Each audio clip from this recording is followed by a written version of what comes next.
I always thought the experience of intimate partner violence was cut and dry. I always thought that that experience and the solutions were straightforward. And now I understand the complexity and the multifacetedness of the experiences of the families that we serve, and that it's not always going to be cut and dry, and that the way forward will not always be clear in the beginning, that it will be something that we will understand together over time.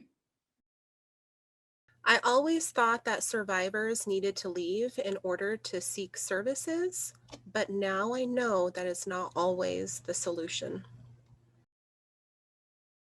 I always thought that people who are domestic violence were victims. Now I know they are not victims.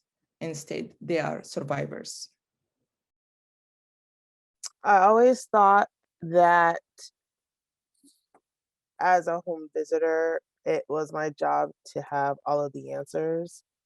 But now I know that the families and the people who are in the midst of the situation actually have the answers that they need that best suit themselves, their situations, and their lives. I always thought that we should always think about others first.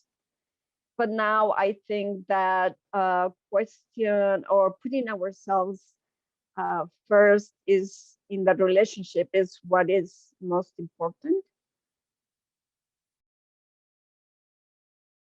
I always thought that the goal was for the person who was being abused to leave the home, but now I know that's not the case. Okay, I always thought that if you do not disclose that you are experiencing DV, nobody will notice. And now I know that even if you don't say anything, there is a little signs that everyone can see.